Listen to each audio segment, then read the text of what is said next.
C'est marrant, quand j'étais gamin, on me disait que les ordinateurs on me disait que les ordinateurs faisaient exactement ce qu'on leur demandait, pas plus, pas moins. Aujourd'hui, avec la Gen AI, c'est un élève un peu plus turbulent. Parfois, il surprend, parfois, il invente carrément ses propres réponses. Mais alors, comment évalue-t-on un élève comme ça? Est-ce qu'il suffit d'un petit test unitaire comme au bon vieux temps, ou faut-il plutôt distribuer des notes selon l'inspiration du moment? Et surtout, est-ce qu'un jour on pourra vraiment lui donner des devoirs à la maison sans qu'il hallucine sa fiche de lecture?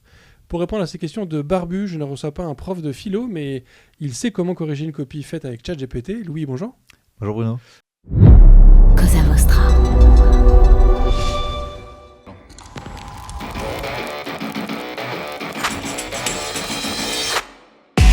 Bonjour, je suis Bruno Soulez, je suis un dev, D-E-V, pour différents, extraordinaires et visionnaires. Bienvenue dans If This Then Dev, le podcast qui veut résoudre le problème avant de passer au dev. Chaque semaine, je recevrai un expert pour décoder un sujet ou une tendance de notre formidable métier d'artisan du numérique. Sans en faire un tuto, nous parlerons d'une techno ou de notre quotidien de dev. Une discussion sans boucle, sans condition, mais compilée, afin d'en comprendre tous les éléments avant de passer au dev. Ce podcast est une production Cosa Vostra, où nous codons comme nous accompagnons nos clients, en étant différents, extraordinaires et visionnaires. Alors Louis, est-ce que tu peux te présenter pour les quelques personnes qui ne te connaîtraient peut-être pas? Donc je suis du coup Louis, le cofondateur et CTO de Dialogue, qui est une startup dans l'IA pour les sites e-commerce. Donc on fait un petit assistant qu'on met dans les fiches produits des e-commerçants pour vous aider à répondre à toutes les questions que vous avez. Et auparavant, j'ai été développeur chez Théodo pendant 4 ans. Ok. Alors, donc, toi, tu es une boîte AI First, c'est-à-dire que c'est le cœur de votre produit. Qu'est-ce que ça change concrètement d'être comme ça, AI First? Donc, tu as bossé chez Théodo avant, donc tu connais l'industrie logicielle de manière plus classique, plus traditionnelle, on va dire. Qu'est-ce que ça change dans la manière de travailler? Ouais, je pense qu'aujourd'hui, il y a de plus en plus de boîtes qui se disent AI first. La question, c'est qu'est-ce que c'est?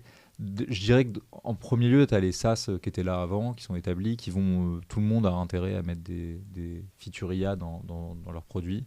Donc, eux, ils vont aller, je sais pas, au lieu de pré-remplir un formulaire, ils vont, grâce à la Gen AI, te le personnaliser un peu plus parce qu'ils te connaissent, donc ils vont le pré-remplir différemment en fonction de chacun de tes users. Je veux dire, c'est le niveau un peu 1 de la Gen AI. Et tu as des boîtes qui n'auront davantage concurrentiel que si la data est au cœur de leur produit et qui auront besoin de vraiment leverager toute la data qui va être produite grâce à l'IA générative pour survivre sur le long terme. Et je pense que c'est ça les boîtes qui vont être AI first. Ouais. C'est des boîtes pour qui la data est au cœur du projet et c'est là-dessus qu'elles vont construire ce qu'on appelle le moat, donc vraiment l'avantage qu'elles auront par rapport à leurs concurrentes. Et donc, ça veut dire que tu as des équipes qui sont structurellement différentes. Tu as une organisation de projet qui est fondamentalement différente de ce que tu as pu connaître avant. Ouais, donc dans la première boîte que je décris, je pense qu'en fait, tu mets des bons software engineers que aujourd'hui on rebrande en AI engineer. Globalement, tu t'appelles des API d'IA, tu composes, tu gères des erreurs, tu fais ton taf d'appeler des API comme un peu on a toujours fait, et tu apportes de la valeur à cette GA et c'est top, et ça marche très bien. Dans notre cas, pour pouvoir utiliser toute cette donnée qu'on a, il y a un moment où il y a besoin d'expertise et je pense d'équipe plutôt avec les profils ML Engineer. Donc moi je suis pas du tout d'accord, il y a des gens qui disent le ML Engineer est mort, tout le monde peut faire de l'IA maintenant. En fait non, quand tu es une boîte AI First qui veut utiliser la donnée, tu as besoin de gens qui comprennent comment on évalue un modèle de machine learning, qui comprennent un minimum comment concrètement marchent ces modèles derrière, les architectures transformers, etc.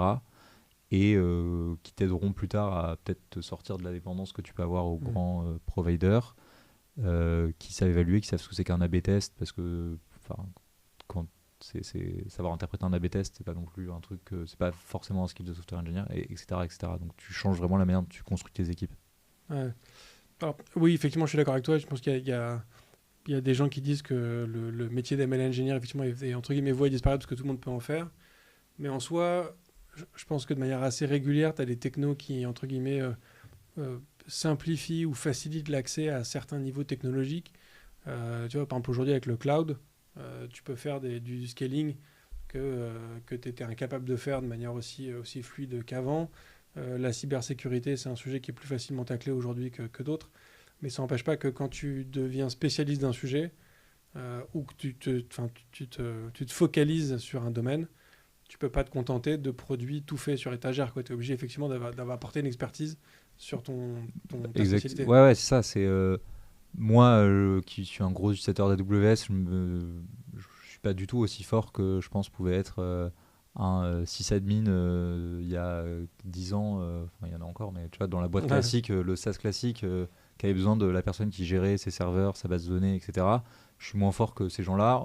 Je suis capable d'utiliser le cloud. En revanche, si demain je lançais une boîte qui faisait du cloud, j'aurais quand même besoin de gens hyper solides sur ces sujets-là, de networking, de mise en place de machines, peut-être même pas virtuelles, tu vois. Et c'est pareil avec l'IA. Si tu considères que tu es une boîte IA dont c'est le cœur, bah, tu as encore besoin de ces gens-là qui savent comment ça marche derrière, quoi. Ce que je trouve intéressant du coup comme sujet avec toi, c'est que sur ce podcast, on a déjà parlé plusieurs fois de cette notion toute la notion sur la politique de test. Tu es venu faire le compilé l'épisode de Geoffrey où on parle de fiabilisation de l'usine logicielle. Toi qui aujourd'hui sur une solution AI first, donc tu utilises beaucoup des LLM qui sont au cœur de votre produit. Il y a une vraie question en fait qu'on peut avoir aujourd'hui, c'est quand tu crées des systèmes qui sont non déterministiques, comment tu fais pour tester de manière sûre et fiabiliser au final ton logiciel pour t'assurer que ce que tu produis garde le niveau de qualité que tu espères avoir? Bah, en fait, c'est exactement la question auquel répondent des gens qui font des modèles de machine learning depuis assez longtemps. C'est on va avoir envie d'évaluer comment ça fonctionne, donc ça va pas être aussi noir, enfin rouge ou vert qu'un test unitaire, quoi. Ouais. Mais on va essayer de construire un dataset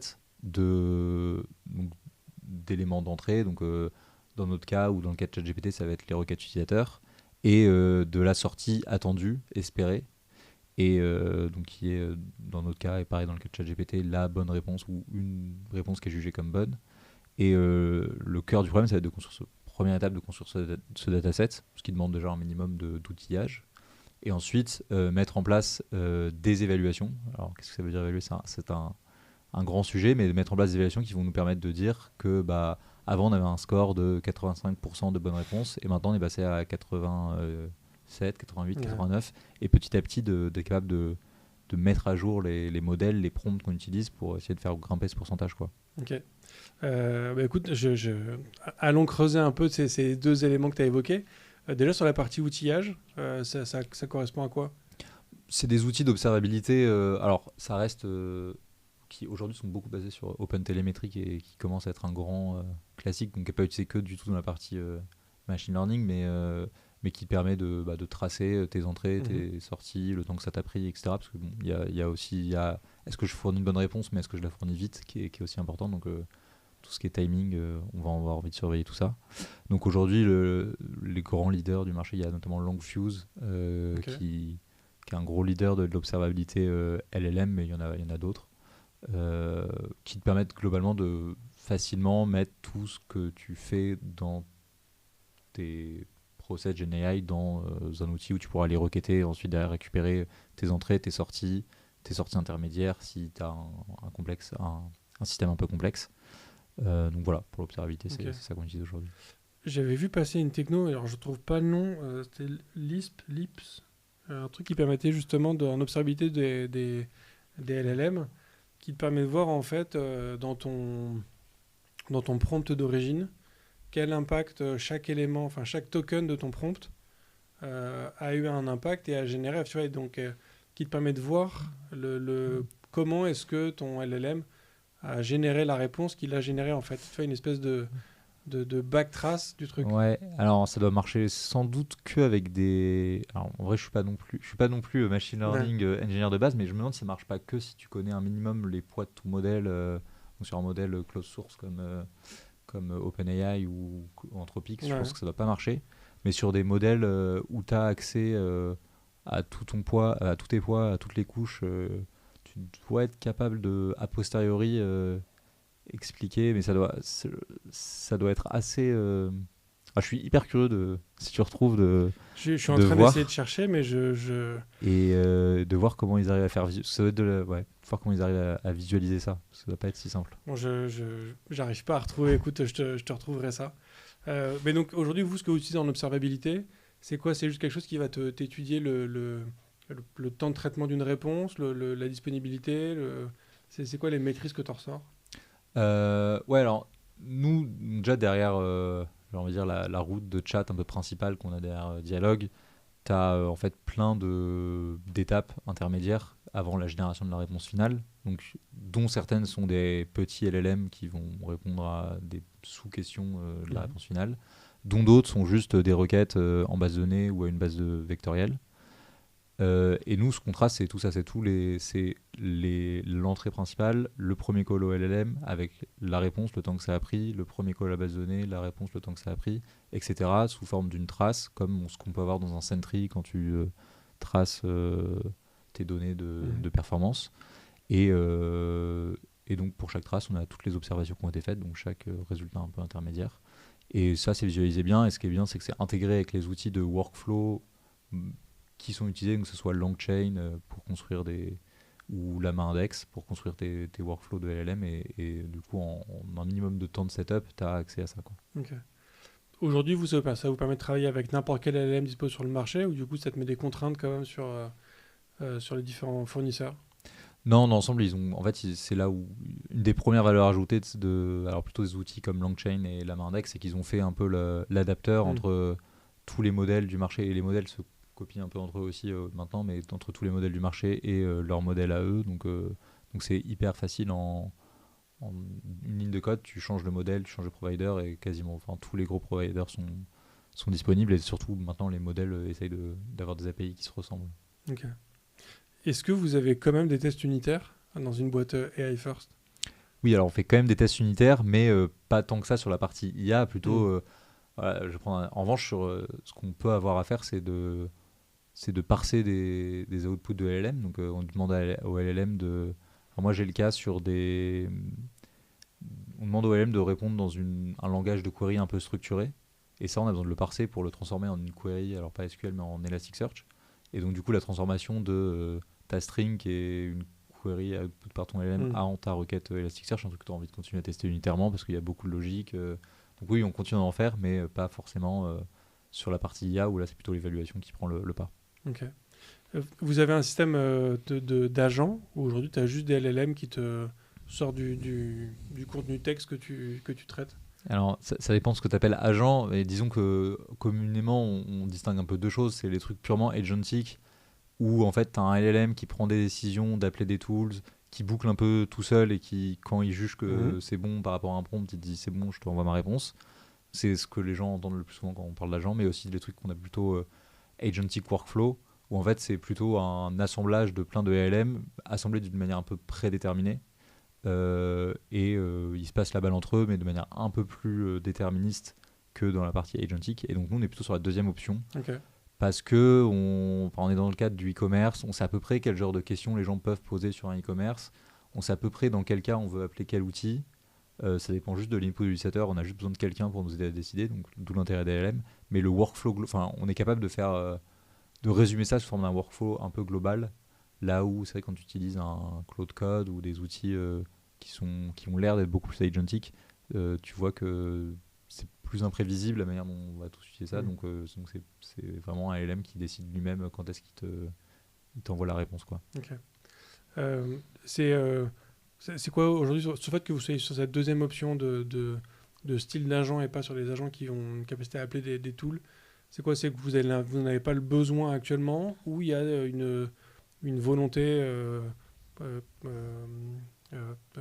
de sciemment éviter ce genre de modèle?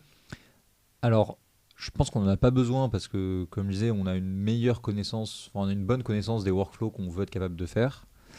L'autre truc, c'est que c'est souvent un peu plus lent aussi de passer par un truc purement agentic, parce que le LLM qui boucle un peu sur lui-même, ça peut prendre du temps, parce que souvent tu as besoin d'un gros modèle pour orchestrer tout ça, donc ça peut prendre un peu du temps, et surtout ça coûte du coup souvent plus cher. Donc en fait, tout mis bout à bout, c'est plus intéressant pour nous d'aller sur des workflows et d'être capable de répondre en fait parfois dans certains cas très vite, là où un agent, un truc purement agentic, il va faire au minimum une boucle sur lui-même, et ça va déjà être trop long, surtout dans le cadre du e-commerce où il y a quand même un enjeu de performance. Okay. Donc j'imagine que tes différents LLM qui vont te fournir des réponses fonctionne beaucoup sur des systèmes de RAG. Tu nous as parlé de base vectorielle et autres, donc je pense que tu es sur des systèmes un peu Ouais, similaires. exact. Comment tu fais déjà pour évaluer la qualité d'une réponse et du coup, après, tu évalues quoi? Aussi bien la qualité de ton embedding côté base vectorielle ou la qualité du LLM ou du prompt? Enfin, c'est quoi qu'est-ce que tu vas essayer de tester en priorité? Alors déjà, effectivement, ce qui est pas évident, c'est déjà de se mettre d'accord sur c'est quoi la métrique que tu cherches à optimiser. Donc ça va vraiment dépendre de ton use case. Si on prend l'exemple le plus simple, on va dire que c'est du routing de query. Donc tu as un utilisateur qui vient faire une requête, tu as envie de la classifier dans différentes classes. Donc nous, dans notre cas, c'est des questions sur les produits, des questions sur les livraisons, les retours ou des hors-sujets. Donc là, c'est assez simple dans le sens où ta métrique, c'est combien de pourcentage du temps j'ai une bonne réponse. Après, tu peux aller regarder les faux positifs, les faux négatifs. Donc déjà, tu peux, selon ton business et la manière dont c'est construit, tu peux avoir une tolérance qui est différente aux faux positifs ou aux faux négatifs. Donc, Quand tu parles de faux positifs et faux négatifs, c'est le faux positif d'une réponse jugée comme bonne qui en fait ne l'est pas? Ou c'est c'est à quel niveau de la notion de faux positif? si moi je suis sur un site e-commerce qui vend des voitures et je commence à te parler de dev, on est sur un truc qu'on a envie de classifier en hors sujet.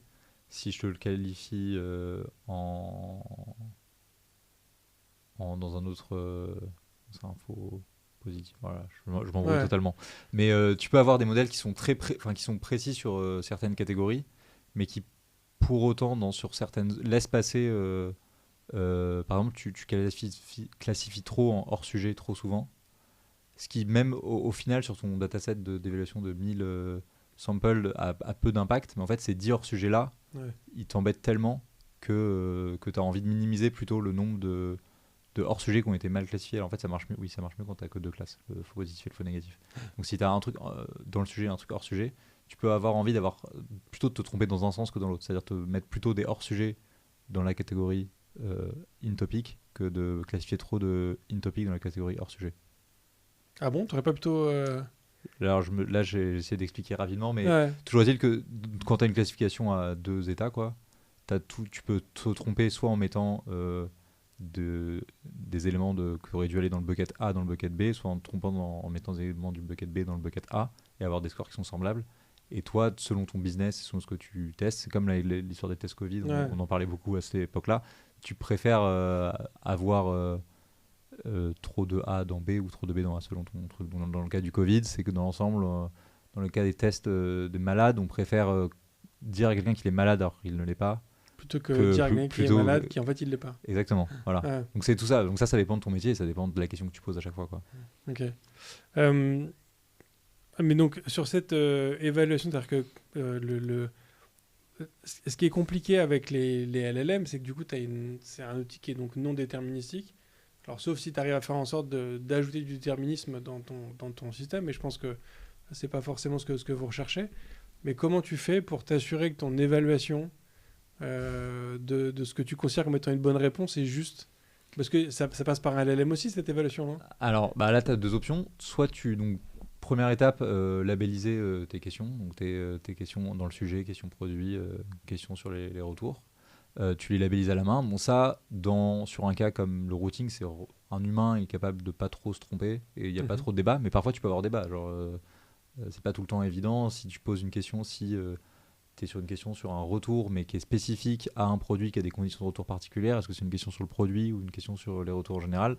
Même là, tu peux avoir des cas où tu dois labelliser ça à la main et tu dis, bon, je sais pas trop en fait. Donc, tu as quand même déjà un enjeu là-dessus. Et ensuite, si tu veux le faire un peu scaler, ce truc-là, tu vas vite avoir envie de demander à un LLM de classifier pour toi. Donc, dans l'ensemble, tu vas prendre un LLM plus gros que celui que tu as en production, plus intelligent, pour classifier pour toi les bonnes réponses et les mauvaises réponses, en espérant qu'ils ne se trompent pas. Mais déjà, tu as une marge d'erreur déjà. Et ensuite, tu vas faire tourner ton prompt, ou enfin en tout cas ton algo qui prend les données d'entrée. Tu vas lui faire cracher ses données de sortie à lui et tu vas comparer par rapport à ce que tu avais labellisé. Et là-dessus, tu vas pouvoir calculer ton taux de faux positif, ton taux de faux négatif, ta précision. Et en fonction de tout ça et de la latence, et peut-être du coup, tu vas pouvoir prendre une décision de quel modèle tu maintiens en prod. Ok. Ce qui me semble aussi un petit peu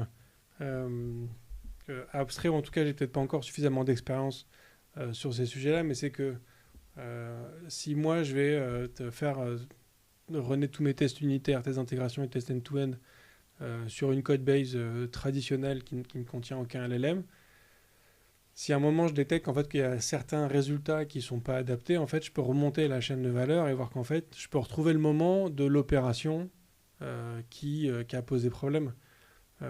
Là, toi, aujourd'hui, entre ton embedding d'un côté sur ta base vectorielle, ton prompt qui est fait, la manière dont tu vas requêter ta base vectorielle pour récupérer les trucs, en fait, il y a beaucoup d'éléments. Et surtout, c'est difficile de savoir, de mon ressenti en tout cas, c'est difficile de savoir quel élément de ton prompt ou quel élément de ton embedding en fait a généré ce petit changement de réponse et autres. Comment tu fais en fait pour identifier d'où vient la source d'un problème quand tu détectes que ça va pas dans le bon sens? Alors, c'est assez... Bon, déjà, il y a des systèmes que tu sais que tu veux évaluer. Donc là, je prends l'exemple de ton système de routing. Tu sais que tu veux l'évaluer. Ton entrée est claire. C'est la requête d'utilisateur. Peut-être plus l'historique. Tu vois, comme ça, c'est jamais totalement clair. Ta sortie est à peu près claire. C'est les classes qu'on t'a données. Et c'est assez facile de savoir. Et tu as un composant milieu qui est censé te classifier. Ça peut être un LLM, ça peut être un modèle sur mesure de NLP classique. Mais c'est assez simple. Et là, a priori, tu n'as pas d'histoire d'embedding, ou alors tu considères ton modèle comme une black box. Et voilà.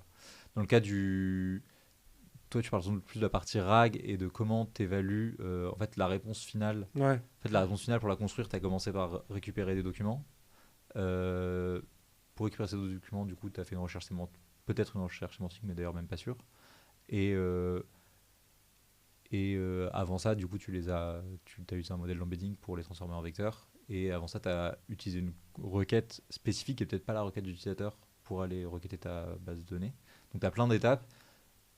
Une approche, c'est juste de dire, en gros, ma grosse black box, mon entrée fixée, c'est l'input de l'utilisateur et son historique à lui. Et ma sortie, c'est là où à voir, mais nous, ce qu'on considère aujourd'hui, notre sortie, c'est les documents qu'on va donner au LLM final pour répondre. Pourquoi ? Parce qu'en fait, on n'en est pas encore si on avait notre propre LLM pour faire la génération de la réponse finale, on aurait envie de l'évaluer. Aujourd'hui, on n'est pas encore à évaluer à quel point Sonnet ou GPT-5 est capable, une fois qu'il a la bonne réponse, de effectivement la donner. Donc on s'arrête plutôt à l'étape d'avant, parce que c'est là où nous, on a le plus de valeur ajoutée, en fait. Et à partir du moment où ça c'est fixé, le reste, tu peux tout faire. Enfin, tu fixes ton entrée, c'est la requête plus historique. Ta sortie, c'est les documents que tu veux avoir en output. Et le reste, tout est variable. Et tu évalues tout ton système, donc tu peux tout faire varier. Est-ce que ton modèle d'embedding, ta manière de retrieve, est-ce que c'est sémantique ou pas, et tout ça tu fais varier et tu peux comparer. Alors là tu as plein de possibilités différentes, mais au moins tu as une baseline qui est là et qui est claire. Est-ce que ça veut dire que dans votre démarche de production logicielle, tu t'approches parfois un peu plus d'une démarche très orientée recherche, c'est-à-dire qu'en fait tu vas tester plusieurs approches, tu vas voir un peu les différents résultats et du coup tu en choisis une, plutôt que ce qu'on fait en dev de manière plus traditionnelle, où en général en fait tu fais un choix d'implémentation, tu le mets en prod et après tu vas corriger les petits problèmes ou les effets de bord qu'il peut y avoir. Tu vois, donc on ne teste pas plusieurs implémentations d'une même feature, quoi. Alors concrètement, comment on a fonctionné nous, c'est qu'on a commencé par mettre en prod le truc le plus simple pour nous et pour moi quand j'avais pas encore de ML Engineer pour m'épauler. Donc c'était appeler des LLM un peu choisis au hasard et on voit, ça nous fait une baseline. Et ensuite, on est carrément dans une démarche où on essaie de faire de la recherche. Donc, c'est un grand mot parce qu'on n'écrit pas encore de papier, mais peut-être un jour. Mais moi, j'aimerais bien que quand la boîte grossisse, on puisse faire ça. Et on a une démarche en tout cas qui est clairement expérimentale sur certains aspects. Donc, on met tout, on lit les papiers qui sortent sur. Que ce soit, on a des newsletters qui t'envoient un peu les papiers, il y en a énormément qui sortent sur la partie GenAI.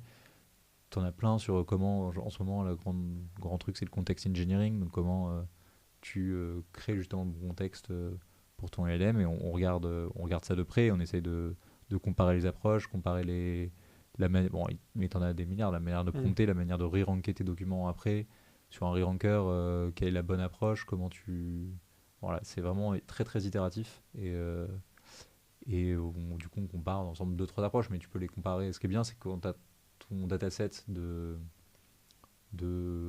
questions et de documents, bah derrière tu es capable d'itérer dessus et de savoir que ton score actuel c'est je suis à 85% de bonnes réponses, c'est ta baseline, et après t'essayes. Mais parfois on essaie des trucs qui nous font qui sont pas meilleurs, et bah, c'est là où c'est de la recherche, quoi. Tu testes un truc, t'es pas sûr d'avoir un résultat. Donc ça change un peu ta manière de produire du code, entre guillemets, enfin de produire de la feature.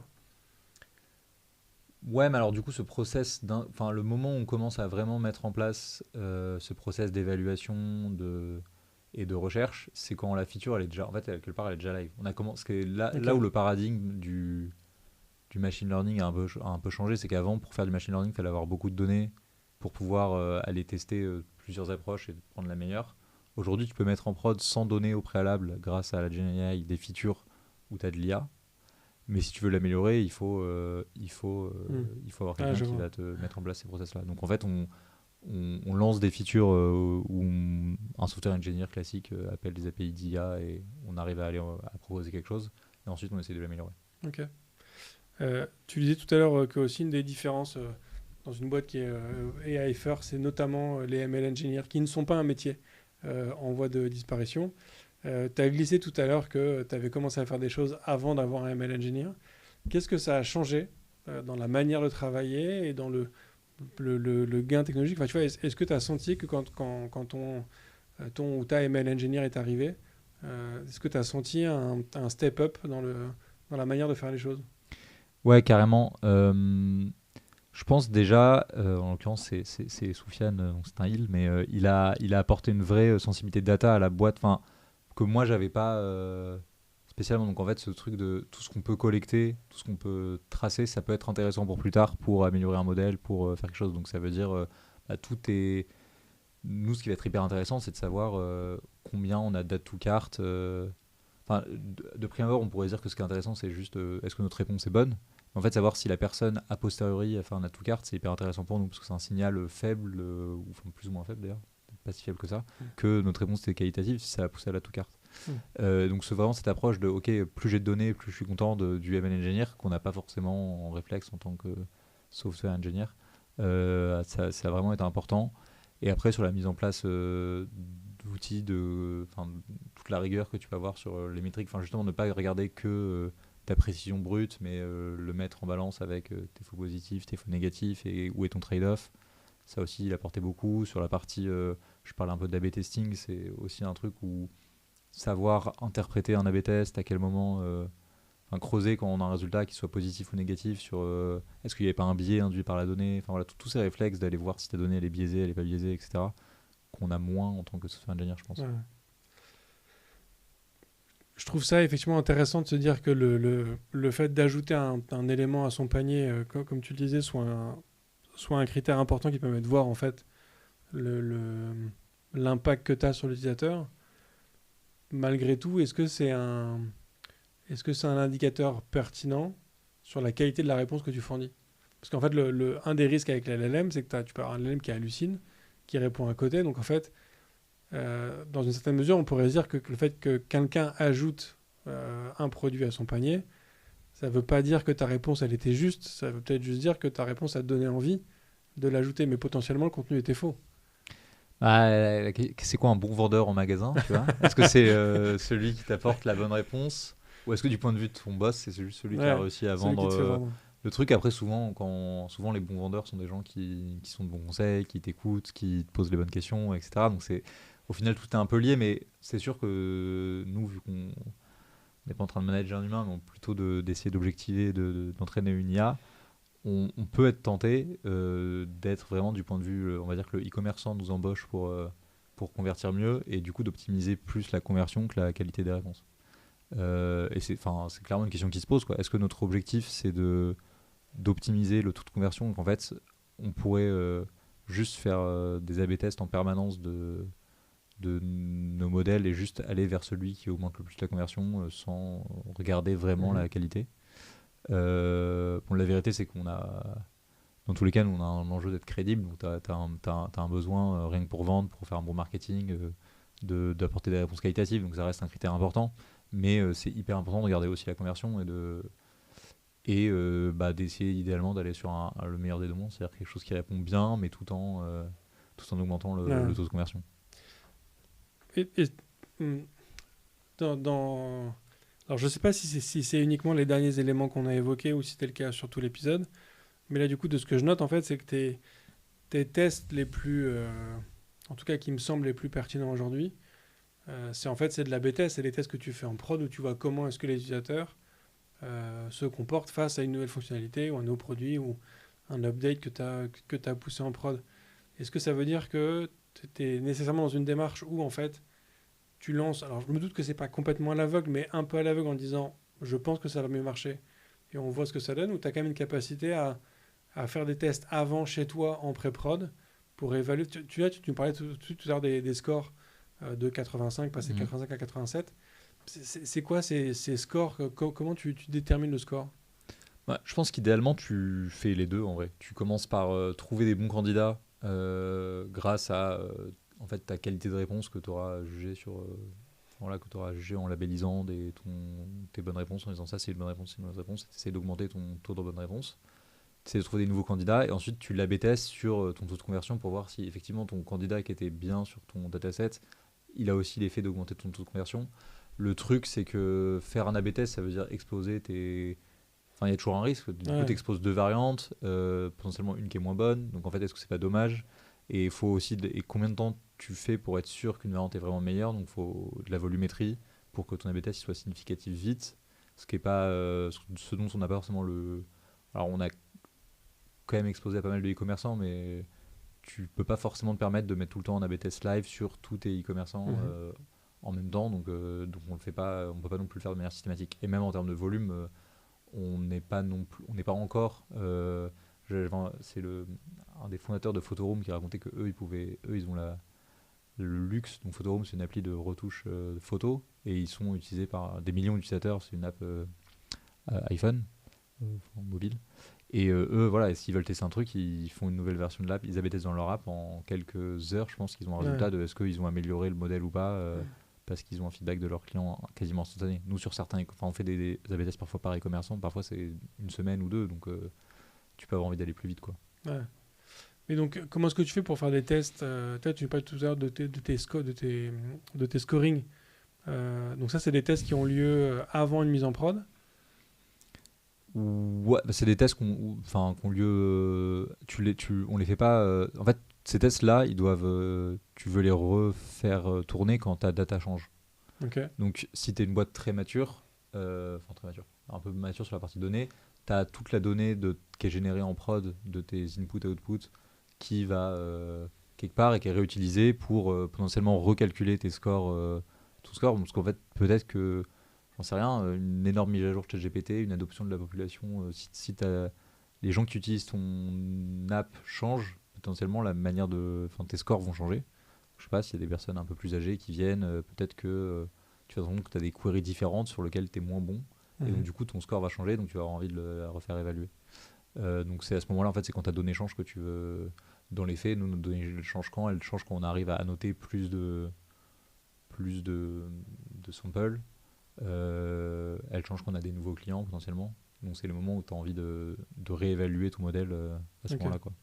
Donc ce que tu dis en fait, c'est que t'as pas besoin de faire autant de tests sur ces systèmes-là qu'on ferait des tests unitaires à chaque pull request ou à chaque mise en prod en fonction des cas. Parce qu'en fait, tu testes uniquement quand tu as un changement de contexte, on va dire, enfin un changement de données. Et donc comme ça arrive moins souvent, tu peux te permettre de faire des tests qui sont plus intensifs, plus extensifs. Parce que ça arrive rarement, c'est ça un peu le... Non, en vrai, après, évidemment, si tu touches le prompt de ton truc, évidemment, tu as envie d'avoir fait tourner le truc. Aujourd'hui, c'est juste que c'est plus dur de mettre en place, d'automatiser totalement, je pense, que toute ta pipeline d'évaluation que d'automatiser des tests unitaires dans une CI. Donc, on refait pas tourner. Et puis, c'est potentiellement plus long, hein, si t'as un LLM qui s'occupe de dire si oui ou non tes résultats tu dois annoter, etc. Ça prend quelques secondes à chaque fois, là où des tests unitaires, tu peux en faire tourner 1000 en quelques secondes. Donc c'est pareil, c'est un trade-off entre le temps que ça prend à mettre en place, le temps que ça prend à tourner et la vitesse à laquelle tu vas aller. Donc aujourd'hui, c'est encore beaucoup des tests manuels. C'est fait, c'est automatisé, mais c'est nous qui décidons quand est-ce qu'on les fait tourner, quoi. Ok. Mais après, bon, il y a dedans, t'as des cas où tu sais que tu vas apporter une émulation, t'as un nouveau modèle qui est plus intelligent, moins cher. Tu veux tester rapidement que c'est mieux, tu le fais une fois et tu sais que c'est pas un échantillon de données qui va te faire, pour que tout choix soit mauvais, il faudrait qu'il y ait vraiment beaucoup de nouvelles données, beaucoup de nouvelles infos pour qu'il y ait une régression, quoi. Ouais, je vois. On parle aussi beaucoup des sujets d'hallucination. Alors, j'ai quand même l'impression qu'on en parle de moins en moins. Je ne sais pas si c'est un sujet qui est de mieux en mieux adressé par les fournisseurs des différents LLM. Mais comment tu fais toi pour tester et t'assurer que ton modèle n'est pas en train de partir en cacahuète? Alors déjà, il me semble avoir vu passer un truc qui disait que GPT-5 était limite moins bon en hallucination que ses prédécesseurs. Donc c'est pas du tout un problème résolu, et surtout il en ressort souvent que c'est en fait un peu une feature des LLM. C'est qu'en fait quand ils sont entraînés, dans le processus d'entraînement, il y a des moments où on récompense le fait que le LLM invente quelque chose plutôt que répondre je ne sais pas. Et il y a plein de cas où en fait à la base les grands use cases des LLM, fais-moi un poème dans le style de Victor Hugo, je sais pas quoi, on est très content qu'il soit capable d'halluciner et d'inventer un poème qui soit pas du tout de Victor Hugo mais dans son style.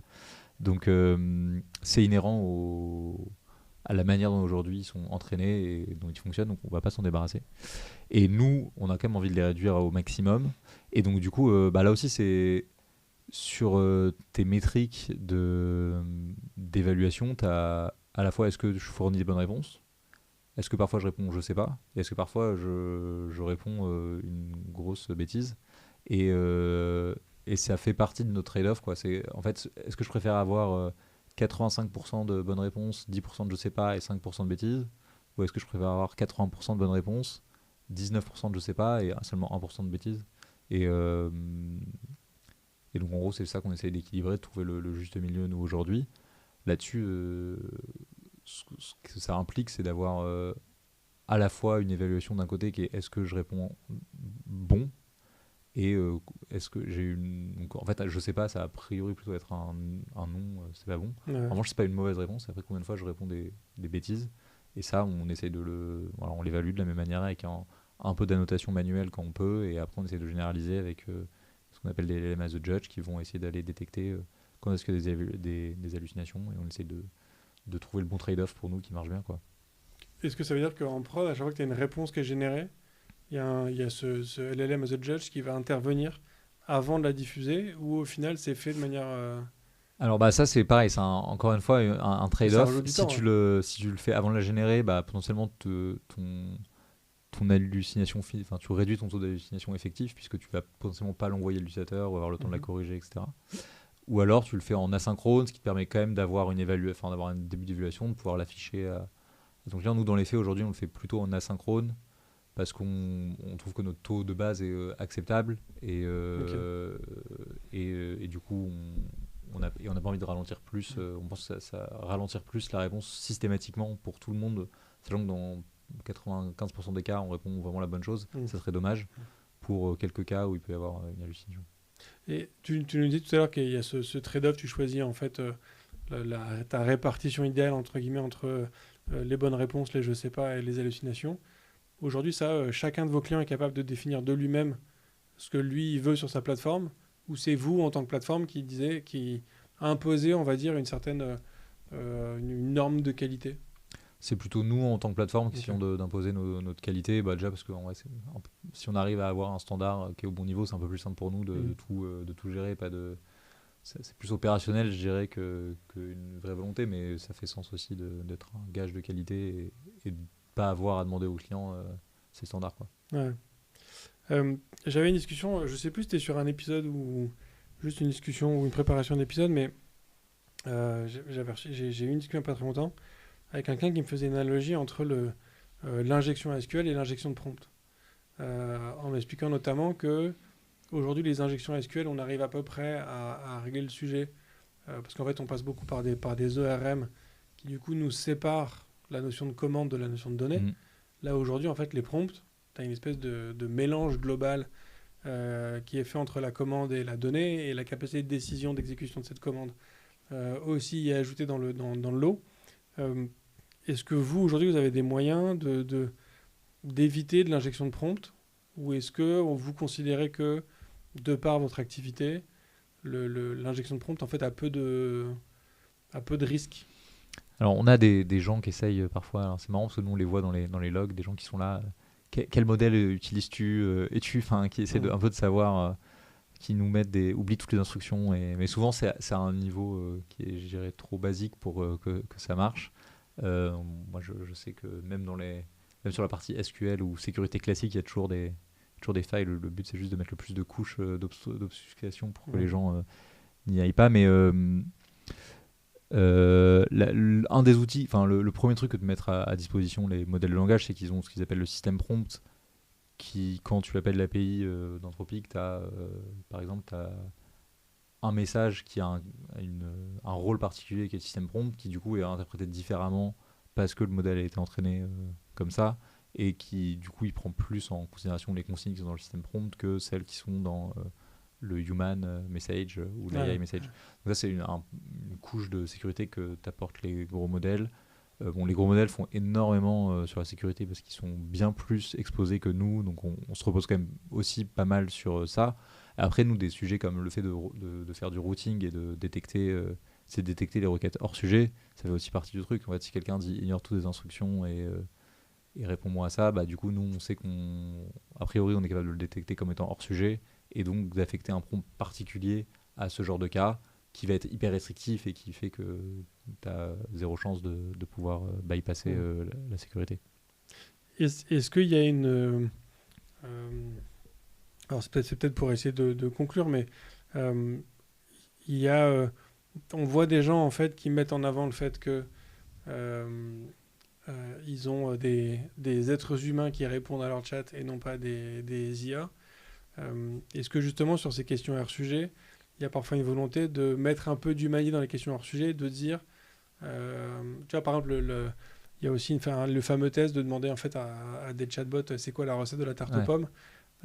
L'idée c'est quoi? C'est de se dire toutes les requêtes qui sont hors sujet, on les traite pas, ou est-ce qu'il y a des clients qui vont dire nous on veut bien qu'on les traite, mais avec un certain tu vois, en respectant une image de marque, un truc, tu vois, de manière à ce que ça reste d'ajouter un peu d'humanité au final dans cette IA.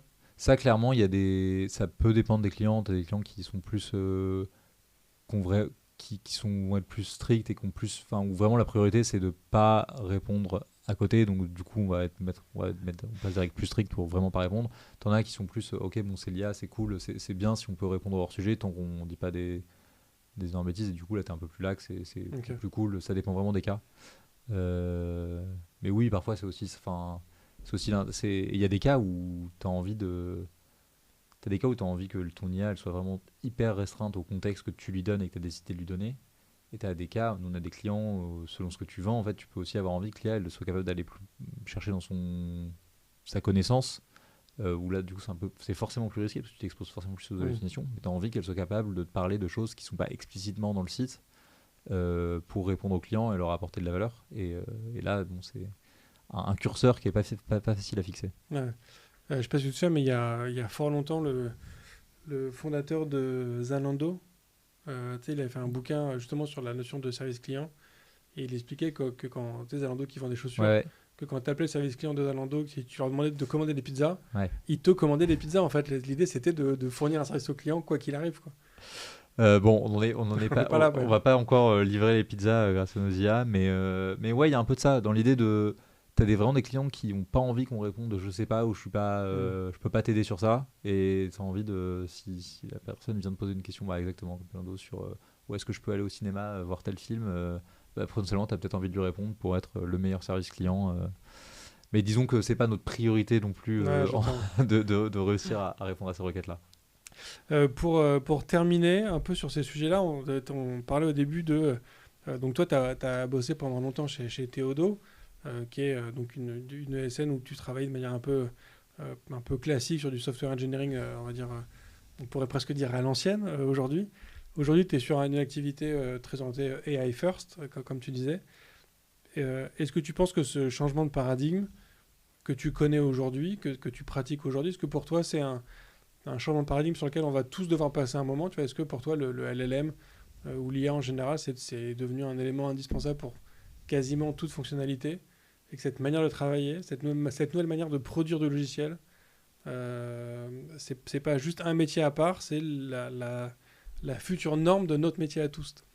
Alors il y a deux aspects, il y a l'aspect un peu produit, quand tu construis ton produit, est-ce que tu mets l'IA à un moment dans ton produit?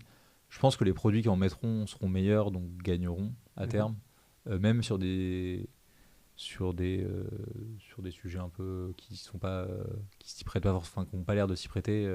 Je pense qu'ils gagneront. Après la question c'est combien de temps ça va prendre, enfin avant que je sais pas quel marché un peu obscur qui est peu digitalisé se mettre à full IA, genre ça va peut-être prendre, tu vois, ça peut prendre 10 ans avant que je sais pas, les ERP spécialisés dans la plomberie soient AI first, tu vois.